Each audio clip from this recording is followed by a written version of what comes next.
Hi, I'm Bev Beck Glueckert, and I am participating again this year in the ZACC Annual Print Fest. And I'd like to give a huge acknowledgement to the ZACC for continuing year after year to hold the Print Fest and to nurture printmaking and printmakers in our community. It's awesome. So I'm going to be doing one of the demos this year, and the demo that I'm going to do is a hot glue technique, which some of you may have used before, and I find it to be a very experimental and pretty loose type of printmaking. In years past, I actually used liquid glue because drawing with a glue bottle is a little bit more controllable than drawing with a hot glue gun. So this is kind of an older collagraph plate where I actually drew the lines of the fish with a glue bottle of liquid glue. The thing about that is you have to let it dry overnight before it's durable enough to run through a press. Some of the effects are beautiful. This is probably an example of a more labor-intensive form of using glue in a printmaking plate. I want to show you guys a much easier and a little bit more experimental and kind of loose, fun way to work with glue on a plate. So I've got a hot glue gun here, and what I've done is just taken a piece of recyclable mat board, which is what I actually use for this process. So the materials are inexpensive, and for people that say, well, I'd love to be doing printmaking, but I don't really have a press and I don't have the materials. And I always want to say, hey, if you have a piece of cardboard, recyclable mat board, if you can get a glue gun, you know, even a cheap one for $2.99, and you have even some kinds of paints or whatever, you can make it work. So what I've done is I've just kind of started working on kind of an organic sort of design here, that I've just done a loose drawing on this plate because it's springtime, so we've got a lot of new shoots coming up and different plants and things. So I've done a little drawing on here. And then what I'm going to be doing is just sitting down with my glue gun. And so basically what you're doing with the hot glue technique, once you draw the lines in, you're just basically filling them in, covering them over with the hot glue. And you'll have to practice a little bit first because there are, you know, some control issues and things. And the line will kind of thin out, and so there's kind of a little art to it, but you get pretty good at, you know, just kind of controlling the line and everything. So it's not difficult, and I find that the sort of uncontrolled quality and the inconsistency in the line is really fun to work with. Now, a lot of strings can happen, as you guys know, with hot glue. And so the great thing is that with the hot glue, you can peel off these strings and just get rid of them. An X-Acto knife works perfectly, and you can just dig into it and peel off any section.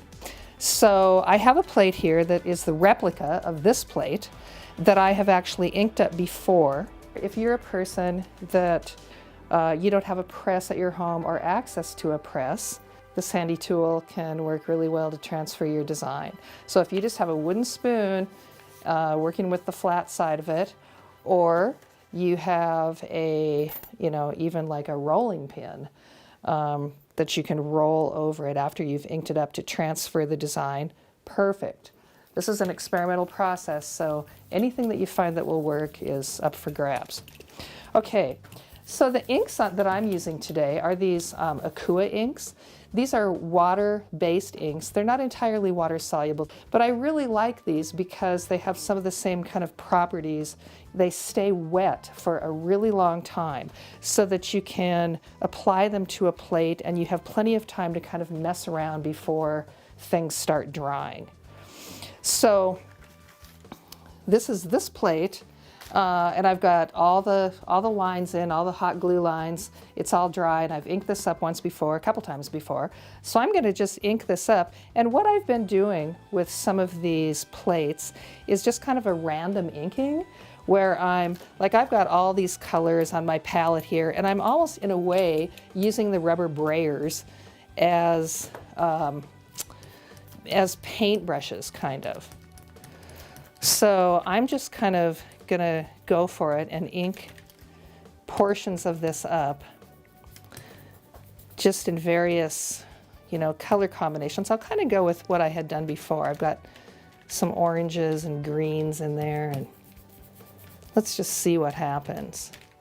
So once again, I'm just kind of using these brayers like I would a paintbrush,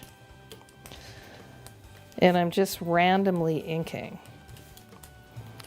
And I have to turn the brayer quite a bit, because what I'm really trying to do is get in to these crevices that have been created by the hot glue lines.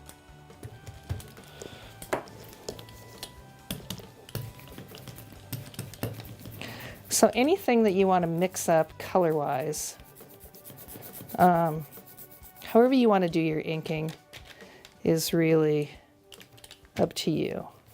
Here. So I call this technique a hot glue collagraph relief.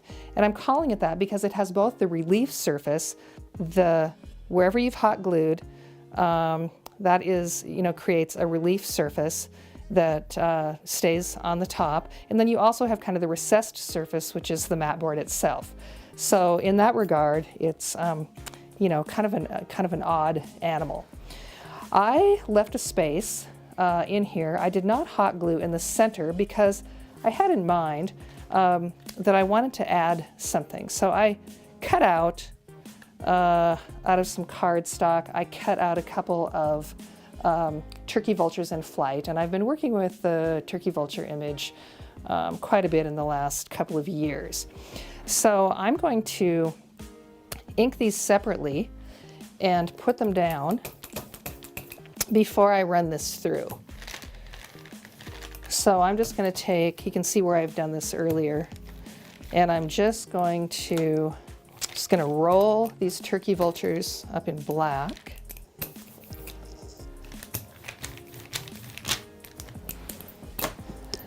And then I'm going to place them on my plate. I'll put that guy right there and put this one right. Let's see, I'll go like this. Go over here to my press.